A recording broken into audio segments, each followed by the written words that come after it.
Sí, o sea, eso fue un rebote y una casualidad, pero es eso, es porque si no, en el fondo, si no estás en la calle, las cosas no te pasan. ¿Sabes? Nada más llegar a ese piso de Ventura de la Vega, a los 6 o 8 meses, pues conocí un poco a Antonio Vega y que me cambió bastante la vida. Pero en un momento dado me dijo, oye, que hay que ir a buscar a Antonio Vega a una gasolinera, no sé dónde. Muy punky, muy salvaje, muy bestia, muy duro, muy crudo. Pero luego también, o sea, una universidad de calle total. Vendí 2 letrillas a Luz Casal, vendí ahí. Sí, no, y, o sea, los yonkis son enemigos del agua y de las peluquerías. Y todos, fijaos, todos tienen un pelo de la leche, unas uñas y un pelazo, no hay un yonki calvo. Y ganamos un premio de Microsoft importante y nos dieron un dinero para hacer un software y entonces pasamos de facturar 30 a facturar 2. Y me apetecía un poco empezar por ahí, ¿no? Y sobre todo ver si era posible, por supuesto, no vivir de la novela al 100% en ese momento, porque era impensable, que el bar más cercano al Puente de los Suicidas se llamara el Bar Esperanza. Estaba la novela hecha, solo había que mirar, preguntar y tener un poco de curiosidad por saber. O sea, es muchísimo más difícil escribir un artículo como los escribía Canva, con una sencillez, ¿sabes? Con la palabra adecuada, con ese truco de si puedes decir con 5 palabras lo que estás diciendo con 8, dilo, ¿sabes?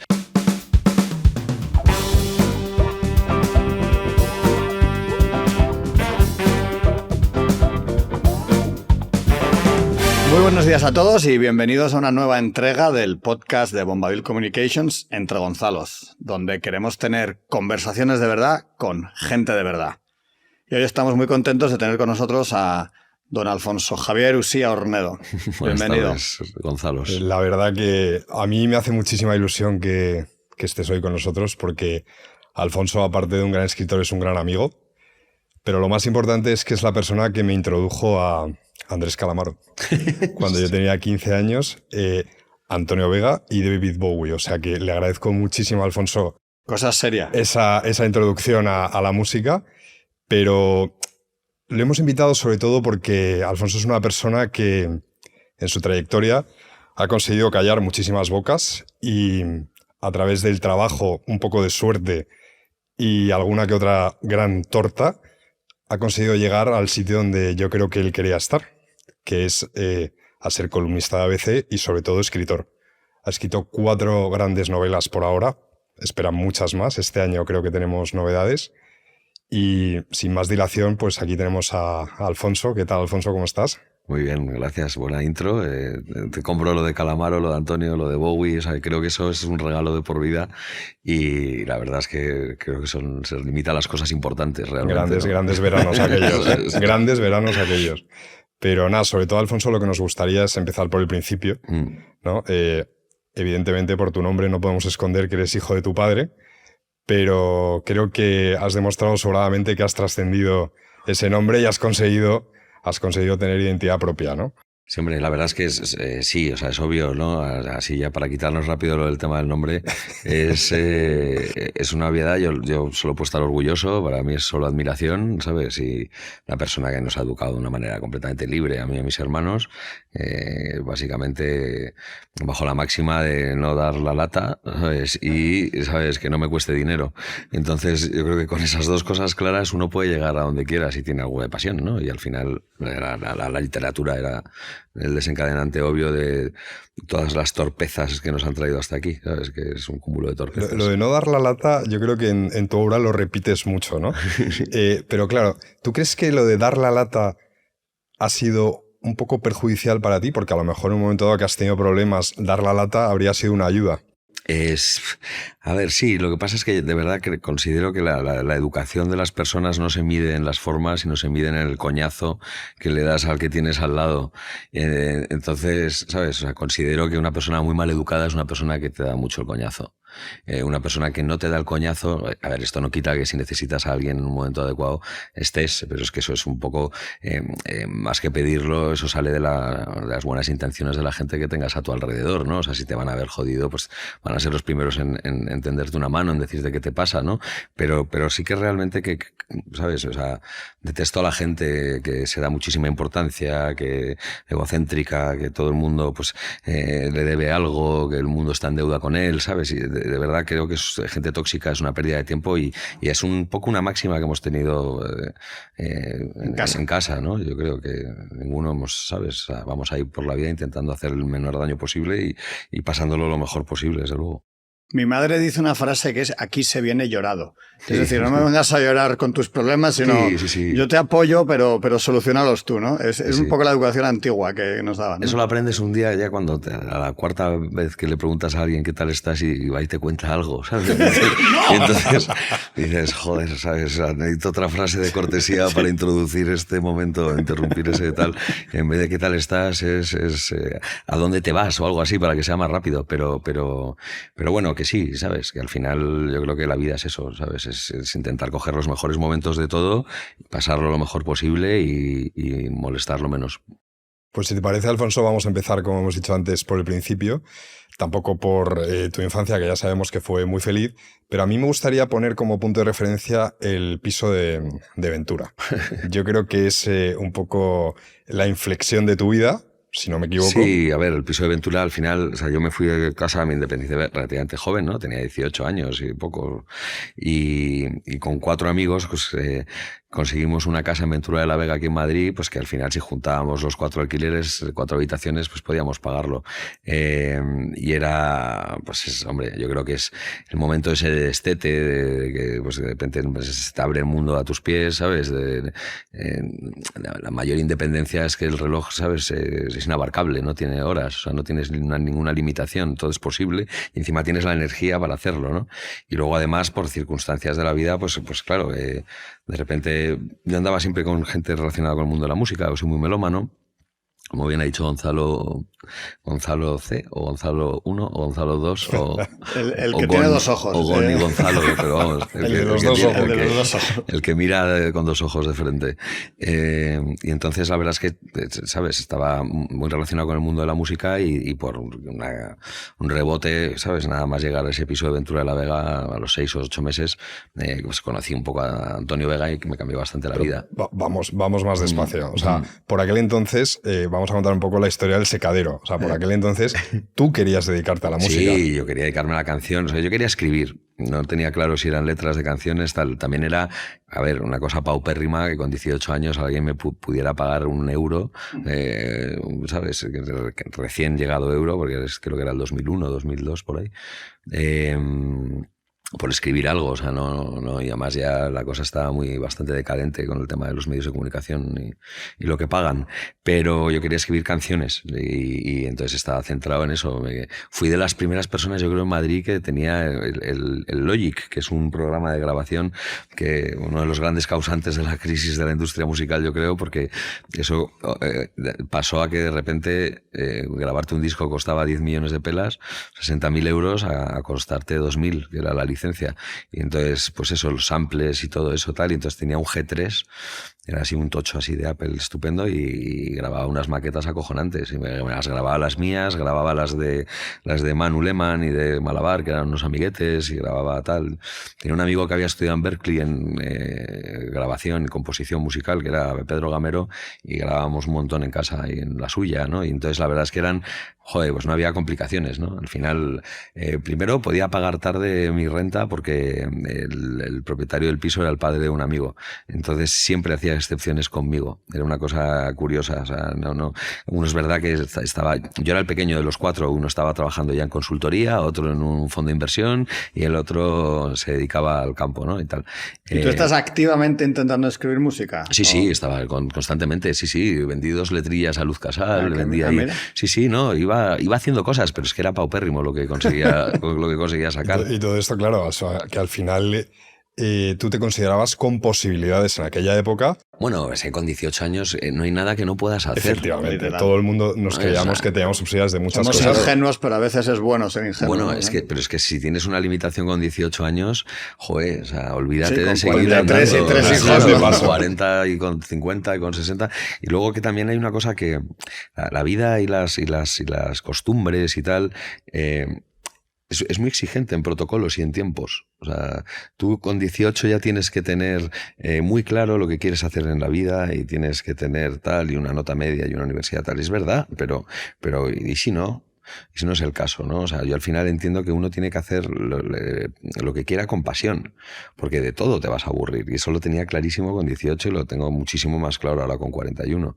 Pero o sea, llegar al punto en el que quieras estar es un conjunto de prueba y error y de leches y de éxitos y de suerte y de constancia y de trabajo y de equivocarte mucho más que de acertar, ¿no? Y entonces al final yo desde luego con 18 lo que no tenía nada claro era lo que quería. O sea, sí que iba a escribir, pero no sabía cómo. Lo que sí tenías claro es que la diosa Fortuna iba a llamar a tu puerta y ahí es donde llegó tu gran oportunidad y lo que yo creo, por lo que he hablado contigo, que supuso un punto de inflexión que fue la oportunidad de trabajar con Antonio Vega. Sí, o sea, eso fue un rebote y una casualidad, pero es eso, es porque si no, en el fondo, si no estás en la calle, las cosas no te pasan. Porque, o sea, nadie te va a estar esperando, o sea, vas a estar tú esperando en un cuarto de una habitación y va a venir la fortuna oportunidad de tu vida a llamarte. La oportunidad de tu vida. Tienes que estar en la calle y de repente hay casualidades. Hay una cosa en este respecto que me impresiona un huevo, que más que las casualidades es la de veces que no pasa algo, ¿no? Ahí hay una cosa que me tiene últimamente obsesionado. O sea, es verdad que un día sales, te topas con alguien en la puerta y ¡boom! ¿Sabes? Pero ¿cuántas veces no te has topado con ese alguien que ha pasado hace 30 segundos o hace 10 o 20 minutos después? ¿Sabes? O sea, la de oportunidades que nos hemos perdido. Totalmente. ¿No? O sea, más que ver qué suerte tuviste, chocarte esa, es más... Sí. Joder, si hubiésemos estado más fuera, hubiesen pasado más cosas. Entonces, si esto fue así, estaba grabando en casa de Pedro una maqueta y de repente Pedro Gamero, en Augusto Figueroa, ahí en Chueca, y de repente llamó un amigo nuestro que trabajaba en la EMI, en la discográfica, que es la discográfica de Antonio, y que Antonio estaba en una gasolinera en un sitio en Madrid esperando a que le fueran a buscar y que su road manager, su pipa y tal, pues había pirado y que se había ido.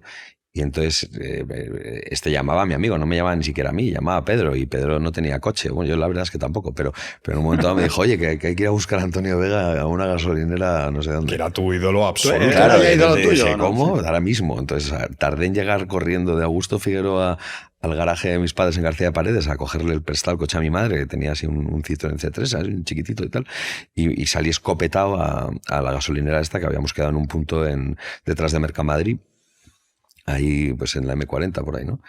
Cerca del pueblo de Vallecas. Y nada, y llegué con un subidón, imagínate, y Antonio para mí era muy mitómano de Antonio Vega. Antonio Vega es un artista que se presta a la mitomanía, ¿no? Es más oscuro que claro, ¿no? Y entonces, joder, escribe, canta como Los Ángeles. Entonces fui escopetado para allá, pero cuando llegué ya no estaba, se había ido.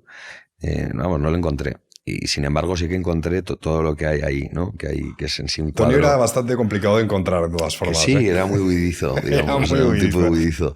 Pero bueno, el caso, le pregunté al gasolinero y me dijo que ya se había pirado y que le habían venido a buscar a alguien, que le había dejado su teléfono para llamar y que se había ido. Y entonces, bueno, me hizo mucha ilusión porque empezaba la historia con una gran desilusión.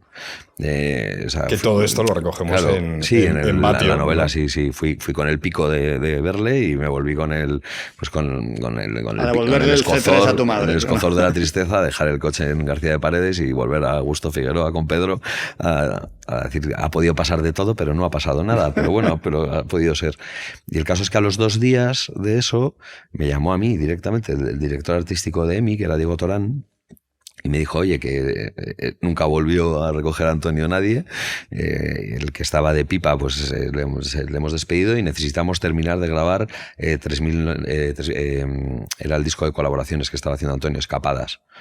Entonces hay que cogerle, llevarle, traerle y punto. Y tenemos que acabarlo en un mes porque llevamos 6 meses para grabarlo. Era un disco muy bonito con colaboraciones de Antonio con mucha gente, con Pau Donés, con su Arma de Elefantes, hacía una versión del romance de Curro el Palmo, son unos temas potentes. Entonces, ¿qué haga? Pasaste de estar componiendo en el secadero de tu casa a trabajar con Antonio Vega diariamente. Sí, que era como estar en el secadero de mi casa, pero en otra dimensión, porque la verdad es que Antonio era un tipo... Claro, ahí quería yo entrar porque, bueno, todos sabemos que Antonio Vega era un compositor excepcional.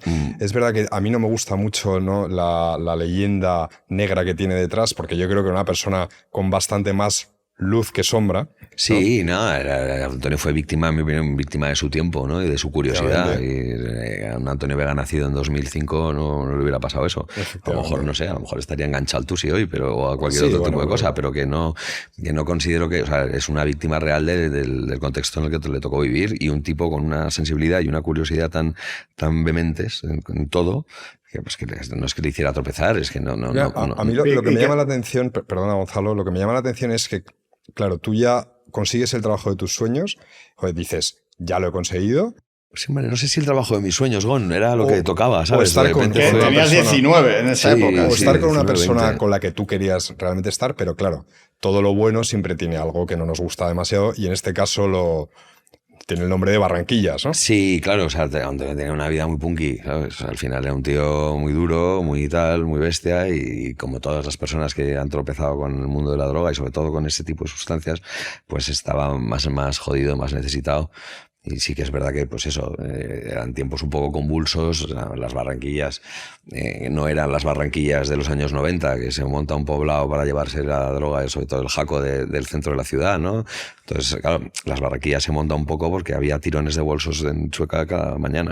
Para que la gente lo entienda, claro, tú tenías que llevar Claro, yo tenía que diariamente acompañarle y ya está, ¿sabes? Pero no solo era de la discográfica Casa, había No, desvíos a las Barranquillas. claro, era estar todo el día con él, ¿sabes? En esa época, pues eso, era recogerle en casa, irnos a Sonolant, pues a lo mejor a la ida había que pasar por allí, o a lo mejor había que ir a una tienda de guitarras a por púas y juegos de cuerda, pero era básicamente para acompañarle y pasar horas con él.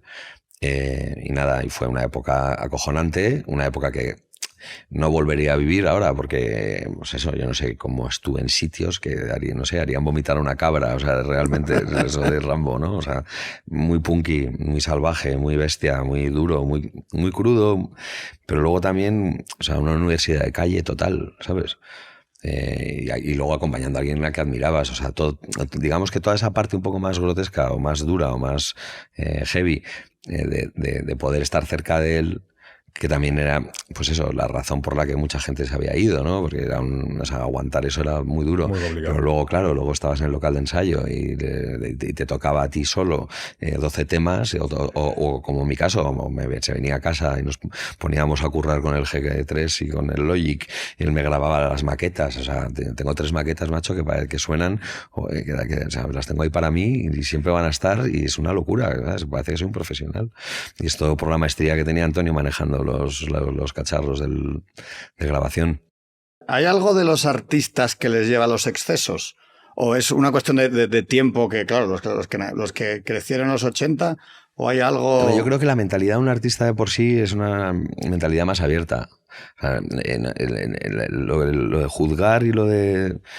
¿sabes? Dudar un poco de todo, que también lo haces. Yo creo que en el caso de los artistas tienen menos miedo a probar las cosas, son más abiertos a que, igual que a probar una droga, a perdonar un problema con un amigo o a valorar, ¿sabes? Pues yo qué sé, la amistad de una forma muchísimo más natural, sin filtros, ¿sabes? O sea, no esperas... yo he quedado con alguna persona a las 2 a comer y no ha venido, ¿sabes? Y no le llamo montándole un pollo, ¿sabes? De, oye, tío, joder, me has dejado tirado, ¿no? Tal. Porque comprendo que a lo mejor el carácter de esa persona es un despistado de tal, ¿sabes? Entonces, yo qué sé, ¿sabes? Eso, si lo llevas al mundo de las sustancias o del alcohol o de la droga, pues yo creo que tiendes menos a ponerte frenos porque consideras que hay que experimentar, ¿no? Ya no se trata de experimentar, sino de vivir, de conocer, de tal. Y sí, pero bueno, sí que es verdad, obviamente que en el mundo de la música, pero creo que en cualquier mundo, ¿eh? O sea, te diría también que en el de la cirugía cardíaca hay perico y hay de todo, ¿sabes? O sea, en ese sentido, en la política, somos una sociedad bastante falsa, ¿no? Todavía vemos al artista como, mira, el de los pelos, ese seguro que fuma porro, se pone hasta arriba y tal, y probablemente ese que señala tanto también lo haga, ¿sabes? Y a lo mejor no fuma heroína, pero se pone hasta aquí de orfidales para dormir, ¿sabes? Totalmente. Hay un tema que comentas en Batio que me llamó mucho la atención porque me decías que es el Estado el que debería garantizar la seguridad de los toxicómanos, ¿no? Una cosa parecida. O sea, es decir, ¿por qué Antonio Vega tiene que ir a las Barranquillas a pillar algo que necesita físicamente? Hombre, pues que veníamos de una tendencia, joder, aquí Tierno Galván, cuando era alcalde de Madrid, hay un mítico vídeo suyo grabado en un concierto, creo que en el Palacio de los Deportes, en el que directamente dice quien no esté colocado que se coloque ahora mismo. O sea, había una apertura, había una especie, unas ganas de quemar la noche, de gastarte la vida y demás, pues que yo creo que se respiraba en todos lados. Veníamos de una dictadura nefasta de 40 años de fascismo en España. O sea, era una cosa que todo el mundo había habido censura, no había libertad, ¿sabes? Había un tipo de gente que vivía muy bien y otro muchísimo tipo mayor que vivía muy mal, ¿sabes? Y entonces, claro, todo eso de repente, en la Constitución del 78 hay una especie de subidón en el que no somos un país europeo, ya nos miran a la cara los demás, nuestros vecinos, nuestros colegas, Estados Unidos ya tal, no sé cuántos, y entonces, pues eso, y luego llega una explosión cultural que hay, pues una revolución en París en los años 60, en Portugal, o sea, digamos que todos los países van teniendo un poco ese momento de destete, ¿no? Como si fuéramos ahí de repente a recuperar pues todo lo que habíamos perdido, digamos, ¿no? Con dictaduras, guerras y demás. Entonces, todo eso se junta en esos años. Entonces, se juzgaba mucho menos. Y creo que también muchísimo más. O sea, también imaginaros las familias que venían así un poco de ser partidarias del régimen, cómo mirarían todo esto. O sea, los pobres hijos de esos hijos los debían tener fritos en esas casas, ¿sabes? Pero bueno, es obvio que la gente tenía muchas ganas de vivir, ¿sabes? Y yo creo que no han terminado. Lo que pasa es que en los años 90, 2000 hay una cosa que yo en Batio es lo que viví, que es mucho más dura, que es la posmovida. Las consecuencias, ¿no? Claro. O sea, ya en el año, estamos hablando del año 2002, 2003, 2004, o sea, todos esos años, ya hay muchos muertos por heroína. Ha habido ya, ¿sabes? Ya como que ya está todo el mundo muy pasado de vuelta. Pero hay reductos en los que todavía sobreviven, ¿no? Alberto García Lix, a los tíos que vivían en las Barranquillas, los llamaba los hombres de hollín. Porque el que iba en Cunda, por ejemplo, era un tío que se podía permitir el lujo de gastarse 5 euros en que le llevaran y lo trajeran de vuelta a Madrid, ¿no? De embajadores, donde saliesen. Pero es que había yonkis que no se iban de allí. Y entonces esos, para calentarse en invierno y tal, no sé qué es, estaban en hogueras, entonces se les iba poniendo la cara negra, por supuesto, lavarse. O sea, los yonkis son enemigos del agua y de las peluquerías. Y todos, fijaos, todos tienen un pelo de la leche, unas uñas y un pelazo. No hay un yonki calvo. Y eso es una cosa que me ha costado encontrar en la vida. No hay un yonki calvo. No hay una reflexión bastante curiosa. Pero... O sea, tú ves un heroinómano, tío, y siempre tiene buen pelo, ¿sabes? Y luego lo mismo con el agua. Entonces no se duchan, lo detestan, les da mucho asco, mucho tal, tienen ahí una cosa. Y entonces en las Barranquillas estos hombres del hollín, macho, ¿sabes? En el fondo es que estaba la novela ya y para hacerla, ¿sabes? Si ves un poco eso y tal, no sé cuántos, había simplemente que ordenarlo. Me recuerda ahora a día de hoy, si uno va a ciudades americanas, que hay una crisis de fentanilo, que bueno, es otro tipo de droga, que te los encuentras tirados en mitad de la calle, no en un poblado aislado, sino es barrios enteros de gente... de zombies, básicamente. Y lo del fentanilo todavía, fíjate, yo creo que es todavía mucho más grave, porque el fentanilo en los años 80 y demás eran los médicos los que lo recetaban. Aquí todavía, pues para conseguir un gramo de heroína te jugabas un poco a los cuartos, ¿no? Y la cara, pero el fentanilo era en la farmacia, ¿no? Sí. Y de hecho creo que ahora mismo pues todos los cárteles creo que hay en México y demás, lo que les renta es meter fentanilo. Sí, brutal. Y vamos, eso están, no sé si son 16.000 personas al año que se mueren, ¿eh? No recuerdo la última encuesta, el último dato que leí, pero creo que era en torno a las 16.000 personas habían muerto en Estados Unidos el año anterior, el 23. Y entonces, una vez terminaste de esta aventura, que no lo llamaré historia, llamaré aventura con Antonio Vega, que por supuesto tiene 1000 implicaciones más, cosas maravillosas que cuentas en el libro, que para eso animamos a la gente que si no ha leído lo lea. Te despides de Antonio Vega, ¿no? Sí. Creo que es una despedida mutua, de mutuo acuerdo. Una cosa que al final hacer la vida de un yonki sin serlo es muy dura. Efectivamente. Y luego, pero hay una cosa que le agradezco a Antonio Horrores, y es que me descubriera que yo no tenía el talento suficiente como para dedicarme a la canción. Es que ahí quería llegar. Pero una pregunta, tú tienes talento literario, ¿tienes talento musical también? Sí, yo componía, yo me grababa, tal, no sé qué, y le enseñaba mis maquetas a y Antonio, pues nada, las currábamos, cambiábamos tal, me metía un arreglo nuevo, no sé cuántos y tal, pero claro, le tenía tan cerca y era tan bueno que dije, es que es imposible que yo algún día consiga, claro, entonces dije, pues que si no vas a ser así de bueno, si no vas a tener esa brillantez, no lo hagas, porque es que... Y como compositor, porque, o sea, tú escribes libros, ahora novelas, y escribir letras de canciones. Eso se me ha dado bien siempre, sí. Y de hecho también Antonio me animaba a hacerlo, ¿eh? Me decía, no. Pero... Bueno, de hecho, hablas mucho de la musicalidad de la narrativa también, ¿no? Que escuchar los textos hablados ayuda mucho a que los textos queden bien, ¿no? Claro, sin duda. Bueno, la poesía es la base de todo esto, ¿sabes? Ya no solo la poesía consonante y la poesía real, ¿no? Que considero que la poesía es el único género que tiene muchas normas. O sea, la lira es la lira, la que redondía es la redondía, el soneto es el soneto, o sea, no te puedes salir de ahí, pero la poesía irregular o la poesía más moderna, más vanguardista, que se pasa todas las reglas por el forro, porque es muy complicado tener la métrica exacta de un poema, se basa en la musicalidad. Y luego en la música hay...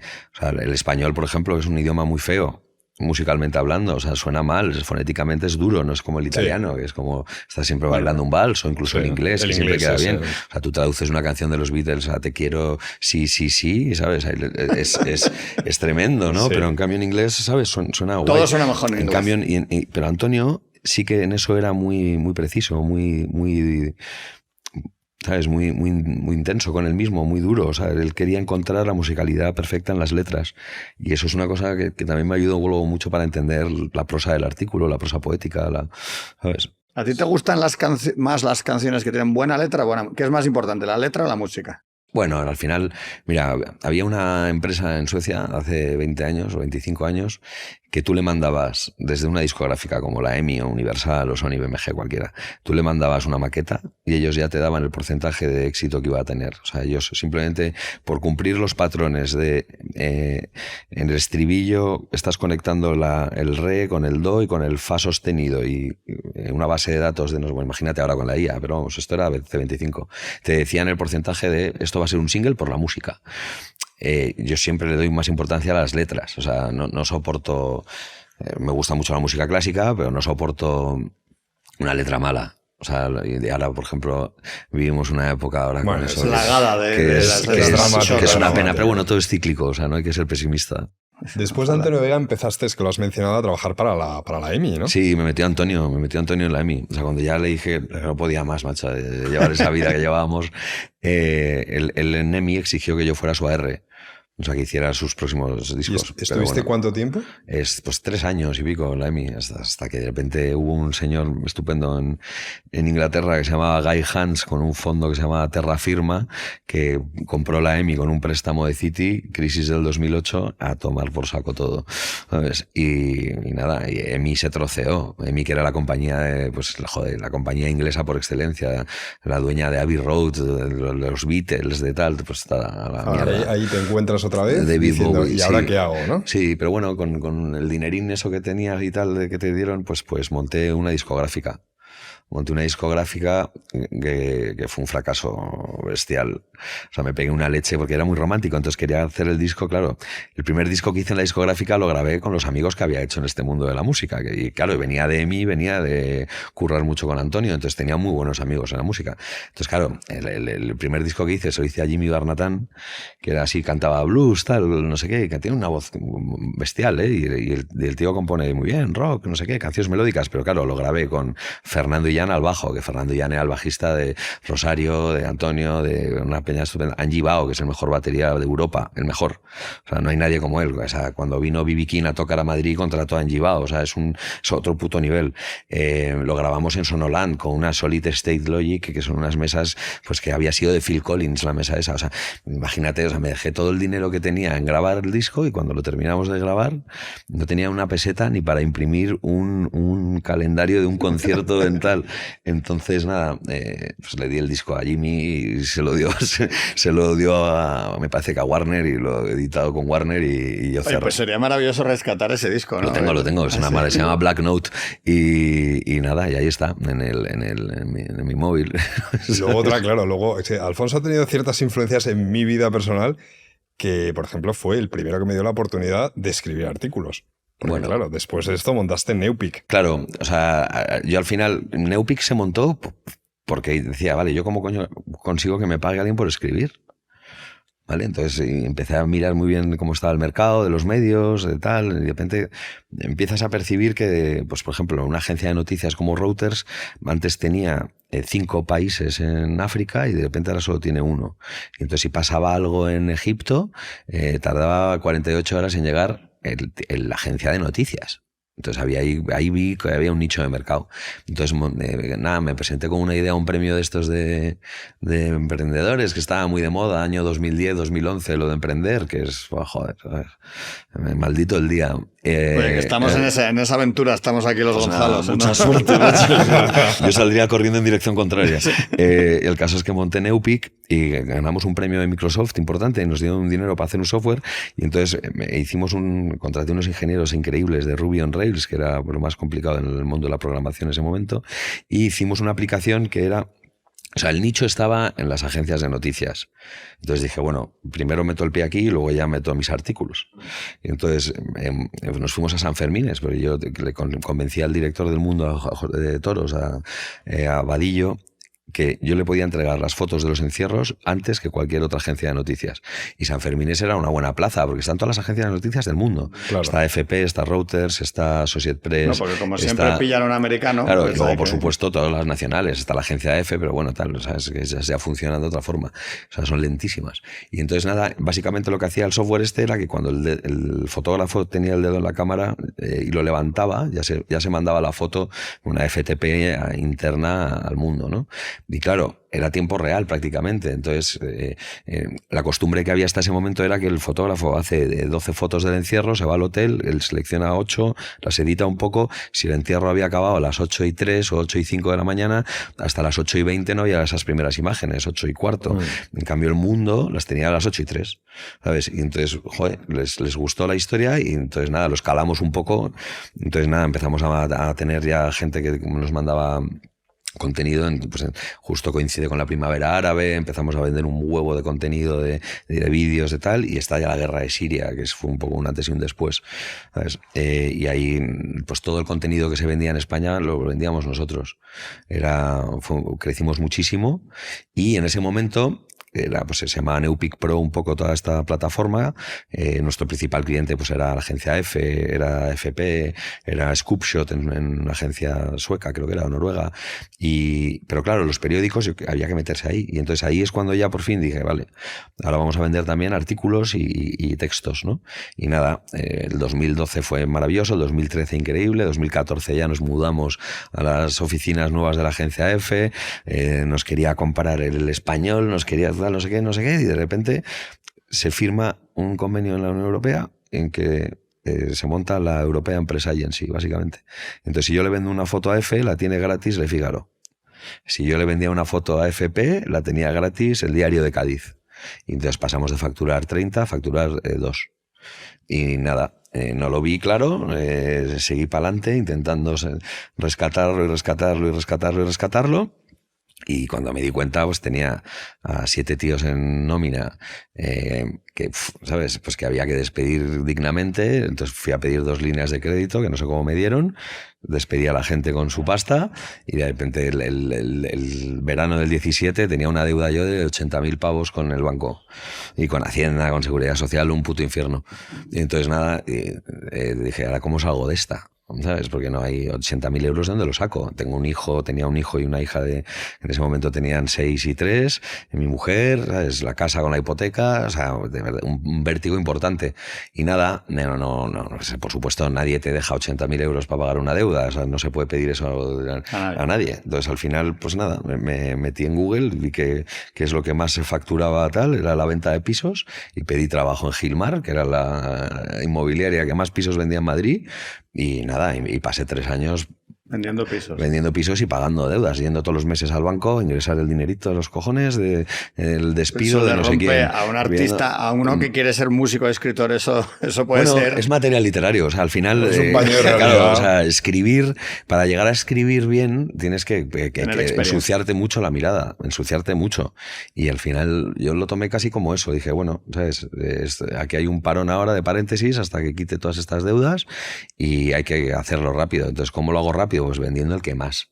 ¿Sabes? Entonces, ¿cómo hay que hacer? Y además, vender pisos no es un tema de que seas bueno, sí, por supuesto hay técnicas y hay maneras y de todo, ¿no?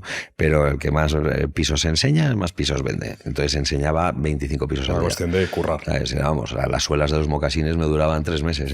Las Kelly Finders esas. Tenía mi mujer lo que andaba 22, 25 kilómetros diarios en Madrid, con llaves, pum, pum, vendiendo casas, sin parar. Y Y nada, y la verdad es que fue muy bien.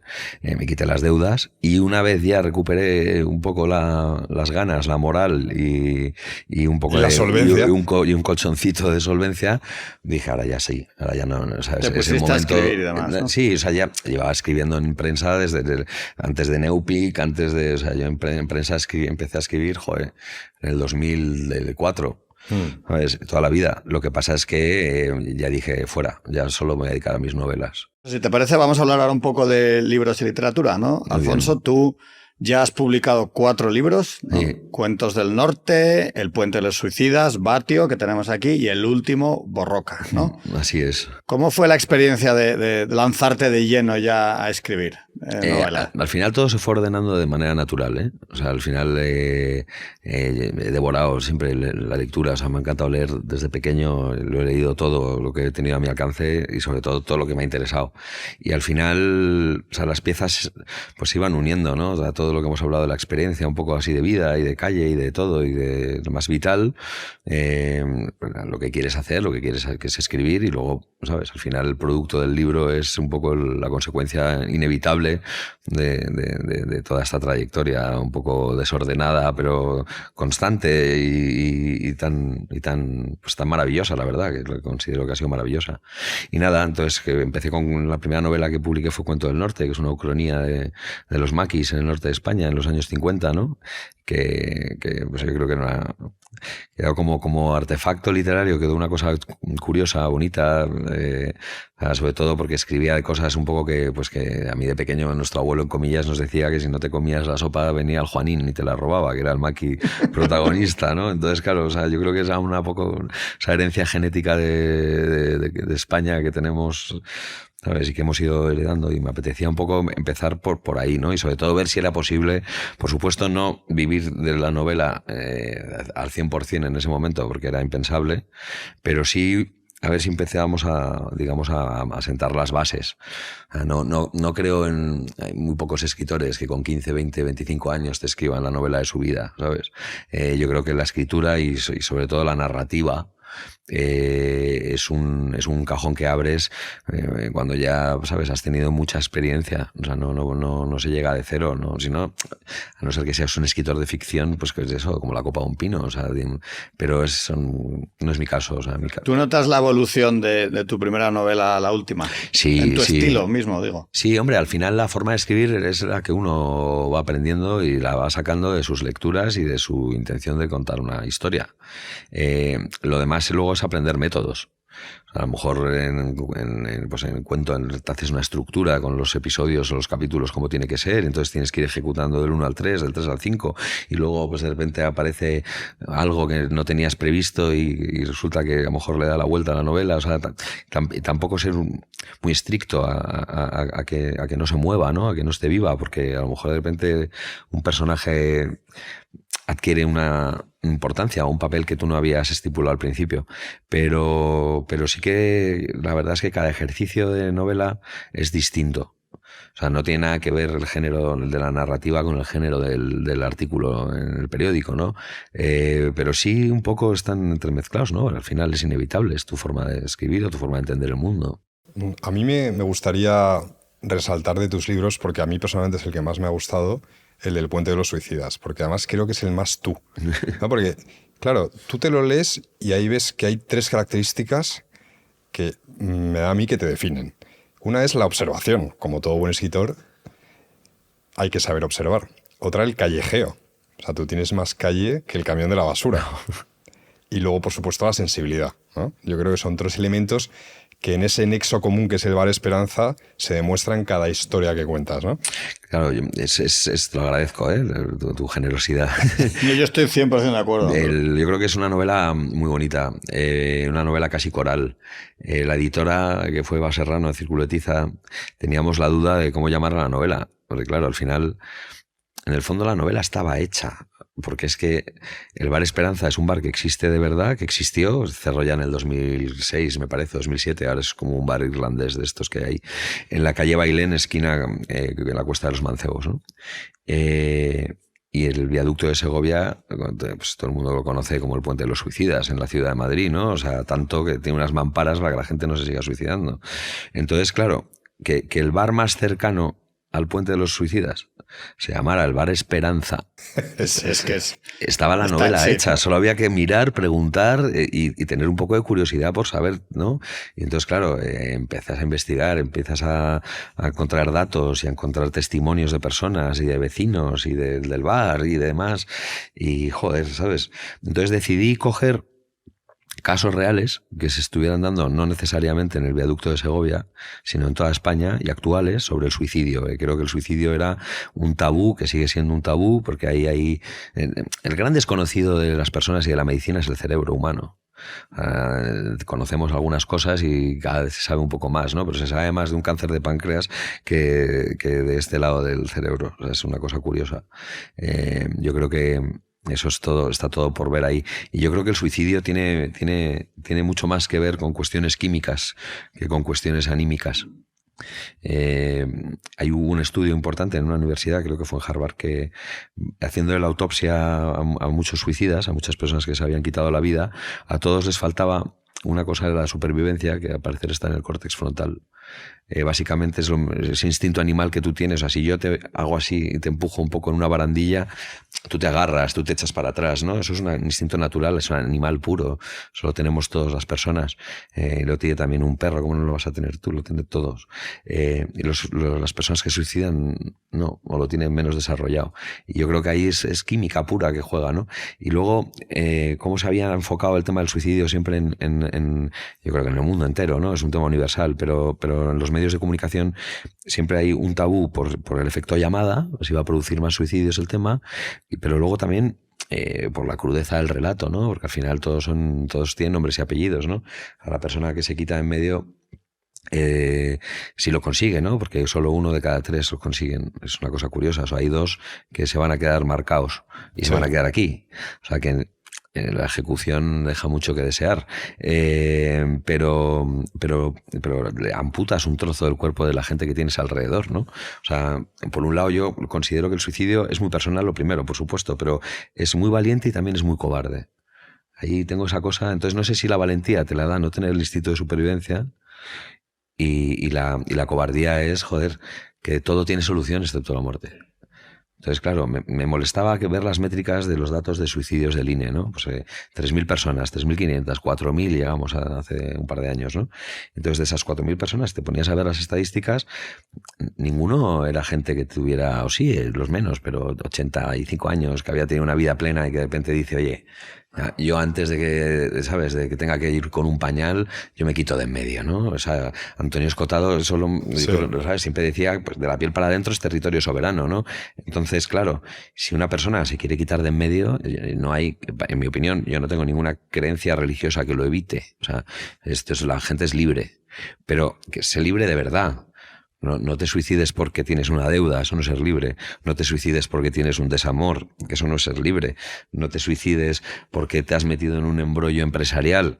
Eso no es ser libre, eso es que te estás suicidando porque no llegas a fin de mes o porque tal, o sea, o por la soledad, ¿no? Que es el gran... O por otros temas en la actualidad. A mí el suicidio me parece algo extremadamente triste, pero a día de hoy, donde se ha disparado el suicidio es entre adolescentes. Sí, bueno, lo cual es todavía más triste. A ver, siempre ha habido en adolescentes, o sea, el tema del desamor y del primer amor adolescente ha quitado muchas vidas. Bueno, en tu novela hay son dos casos reales. Es un caso real que traje de Canarias porque me parecía una cosa súper punky que 2 chicos de 14 o 15 años que tenían, o 16, no recuerdo bien, comprendieran que estaban en un momento tan high, tan importante en su vida que todo iba a empeorar. Con 14 años, sí. Claro, el resto de tu vida va a ser peor. Y fue increíble, ¿eh? Y esa fue la razón, y lo dejaron por escrito y demás. Pero luego, claro, o sea, hablo de eso, que al final, como bien has dicho, adolescentes o personas con problemas económicos o con problemas tal, son los grandes usuarios del suicidio. Y, joder, y eso no puede ser. O sea, ahí no te compro lo de Escotado, ¿sabes? Ahí te compro que estás condicionado. Y entonces, ahí no tenemos ni puñetera idea, ¿sabes? Primero, si lo publicas, hay efecto llamada. Segundo, que por qué narices algo en tu cabeza ha decidido que es mejor salida tirarte por un viaducto de 26 16 metros, que a ver si te matas, porque esa es otra, lo que hemos hablado, o sea, que encima, ¿sabes? A ver si te vas a partir de las dos piernas, como le pasó a Florencia, ¿no? La primera chica que intentó suicidarse en el viaducto de Segovia. Y es curioso que en este libro, además, el prólogo no pediste tú que te lo hicieran, sino que recibiste una llamada, ¿no? Para prologar este libro. No, o sea, fue para presentarlo. Para presentarlo. No, sí, fue Nacho, sí, Nacho Vegas, que es buen amigo. Nacho es un tipo con una sensibilidad bestial. Es un cantante exquisito, pero yo creo que es el mejor letrista que hay en nuestro país de largo. De largo. Es un artista con una ternura y con una... Y también con una cintura y también con una curiosidad y bastante canalla, ¿no? Lo tiene todo. A mí me parece Nacho Vegas el mejor compositor que hay en España ahora mismo de largo. Y él me contactó, yo por supuesto he sido fan suyo desde Manta Ray, o sea, desde los primeros finales de los 90, primeros de los 2000. Y él me mandó un mensaje porque leyó Batio y que le había encantado y me lo quería decir, ¿no? Y entonces ya empezamos a mensajearnos primero por Twitter, ¿no? Mensajes directos, y luego en el Puente de los Suicidas yo le quiero hacer una especie de homenaje y a uno de los personajes lo llamo Ana la Friolera, que es una canción que tiene Nacho muy bonita, preciosa. El caso es que, bueno, yo sigo ahí con mi vida, Nacho con la suya, por supuesto, y de repente un día me llama desquiciado. Dice, oye, tío, ¿sabes? He leído El Puente de los Suicidas, pero tampoco se los mandas a todos tus amigos todo el rato, ¿sabes? Pidiendo, hazte una foto con el libro. No, pues al final eso lo haces con el primer libro, ya luego ya pasas. Siguiendo tu filosofía de no dar un coñazo. Entonces, y Nacho le impactó muchísimo porque me dijo que justo él cuando vino a Madrid esos primeros años vivía ahí, al lado de la calle Bailén, y entonces que veía reflejado todos esos primeros años que estuvo aquí en Madrid en el libro en todas partes, y que encima, claro, que cuando ve que hay un personaje que encima se llama Ana la Friolera, pues ya se rompió, y entonces me pidió presentármelo en Gijón él. Y fue precioso porque, ¿sabes? Yo no me lo esperaba, se vino con la guitarra, cantó Ana la Friolera, lo presentó y nada, y acabamos en un bar por ahí. La verdad es que es un libro Villa, a las 1000. Que realmente merece la pena, ¿eh? Creo que queda un libro muy bonito porque queda un libro, yo creo que con cierta luz, ¿no? Y es un libro muy difícil que habla del suicidio, pero que no es un libro que sea oscuro. No, para nada. A mí otra de las cosas, aunque no es central, pero bueno, casi que sí es el amor a Madrid. Yo creo que se nota que tú has callejeado Madrid, que te gusta la ciudad con todos sus defectos, y a mí es algo que como madrileño yo creo que no sabemos lo que tenemos aquí hasta que no viajas por el mundo y dices, la verdad es que Madrid es una gran ciudad. Madrid es una ciudad acojonante, ¿no? Sí. Es el escenario de mis libros porque es el escenario de mi vida. Entonces al final es lo que hablábamos antes, yo no soy un escritor de ficción que puede inventarse todo, necesito verlo, necesito leerlo, necesito tocarlo, necesito entenderlo, ¿no? Sobre todo porque es que, joder, y es una ciudad muy, por muy pequeña que parezca, es inabarcable, Madrid, y es muy viva y muy cambiante, tiene, es verdad, que un ritmo muy frenético y exige a veces demasiado, pero luego Madrid tiene una peculiaridad que es, yo creo que lo mejor que tiene es que está hecha de gente de muchas partes. Sí. Al final Madrid es muy difícil encontrar gatos, ¿sabes? Todos, pues tienes un abuelo de Málaga, o un padre de Sevilla, o una madre de San Sebastián, o un primo de Gerona. Y entonces eso yo creo que es lo mejor que tiene Madrid, que al final todo el mundo intenta aquí, como está de aventura, está buscándose las castañas, ¿sabes? Intentando montarse la vida de la mejor manera posible, pone lo mejor de sí mismo. Entonces, claro, en música, pues es una ciudad increíble, en literatura, una ciudad increíble, en restauración, hay unos bares y unos restaurantes acojonantes, ¿no? Y yo creo que siempre ha tenido, creo que el estilo de Madrid es lo mestiza que es, ¿no? Y eso es lo mejor. ¿Quiénes dirías, Alfonso, que son tus inspiraciones directas? O sea, ¿quién te ha marcado como literato? ¿De escritores? Sí, de escritores. A mí me enloquece la forma de escribir de Miguel Delibes, de Hemingway, o sea, la corta, la que no usa adjetivos, la de las frases directas, o sea, Proust es un escritor acojonante, seguro, ¿sabes? Pero es un coñazo sí, para mí. La narrativa honesta, no lo puedo soportar. Bueno, ni te cuento. Bueno, Dublín la leí, me gustó mucho, pero Ulises, macho. Sí, no, eso es inabarcable. Nada, inabarcable. O sea, yo entiendo la literatura, para mí tiene que ser una cosa que te atrapa desde la primera página. Y la literatura muy barroca o muy exagerada o que utiliza mucho el adjetivo, la justaposición, la metáfora, me cansa, que me mata. Lo odio. ¿Sabes? Entonces a mí al final me gusta mucho la forma de escribir eso de Celine, por ejemplo, ahora estoy loco con Celine, me encanta Celine. Y más desde que lo están medio cancelando porque fue colaboracionista de, o sea, a ver qué haces tú en una guerra, macho. Habría que verte a ti y luego juzgarte, ¿sabes? O sea, es que nos hemos vuelto locos. Pero eso, Hemingway, Delibes, Celine... son mis escritores así más... Luego también va por épocas, ¿eh? O sea, hay un escritor a mí sudafricano que me enloquece que se llama Wilbur Smith, que se murió hace poco. Yo he leído muchos libros. La saga Corny es una cosa... Pues luego la de Egipto es un coñazo. Es brutal, pero, es brutal. Pero la de Corny es apasionante. Eso lo tiene todo. Intrigas, espías, amor, lujo, asesinatos. O sea, vamos, a mí es el gran escritor así de historias. Pero, y luego la literatura real me encanta. O sea, me gusta mucho lo que ha hecho Nacho Carretero con el libro con la investigación que hizo de Costo. Me gusta Fariña, me gustan... La de Calle un poco, ¿sabes? Bueno, Calle. O sea, Nacho Carretero hizo, Fariña. Bukowski.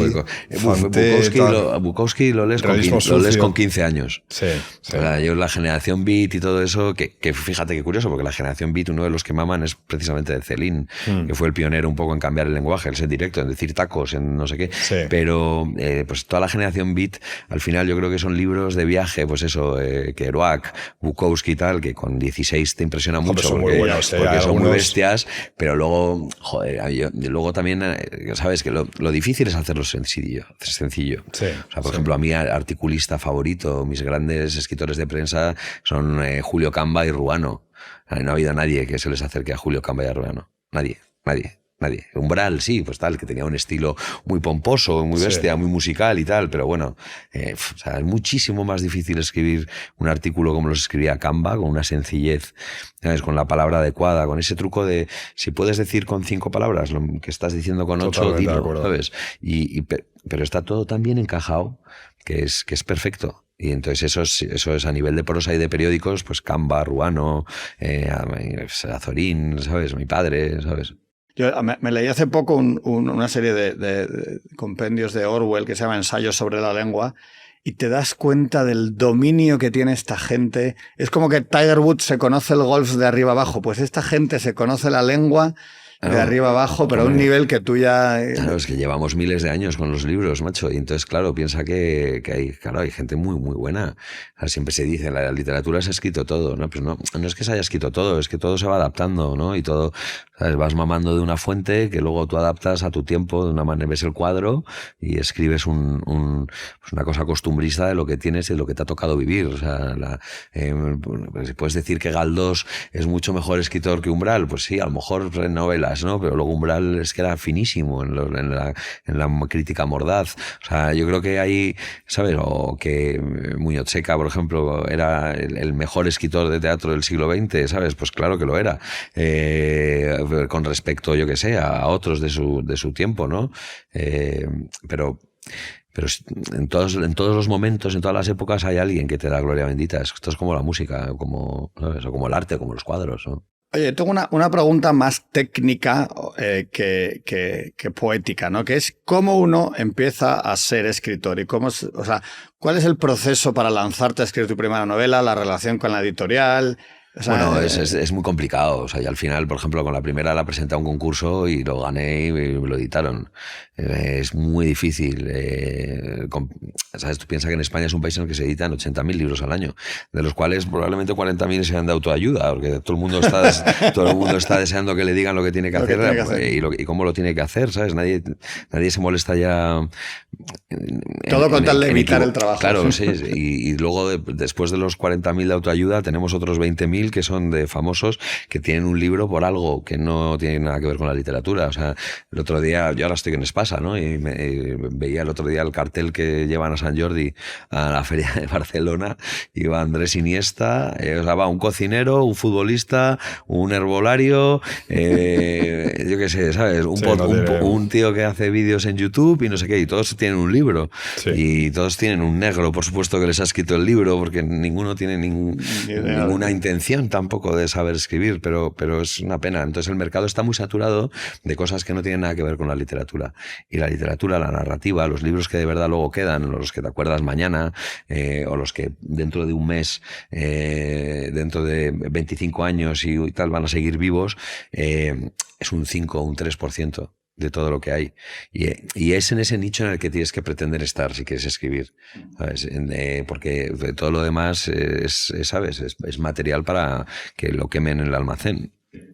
Fabrican 5.000 libros, se venden 1.000 y los otros 4.000 los destruyen. Pero da igual, ya tiene el político de turno su libro o el Iniesta de turno su libro. No tengo nada contra Iniesta, pero que lo suyo era meter goles, no escribir libros. Pues sí, lamentablemente nos estamos quedando sin tiempo, pero Gonzalo y yo nos quedaríamos aquí 4 horas más hablando de libros, que es lo que más nos puede gustar. Sí. Pero... aprovecho para decir que en Bombadil Communications tenemos una recomendación de libros todos los viernes. Hacemos una recomendación de un libro que nos gusta. Que lee poquísima gente, que debería leer más. O sea, es que yo creo que es un reflejo de no, pero, lo que pero se en lee España hoy la en día. gente lee, No. Sí, pues sí, que siempre tenemos una recomendación todos los viernes de libros de literatura que creemos que pueden ayudar.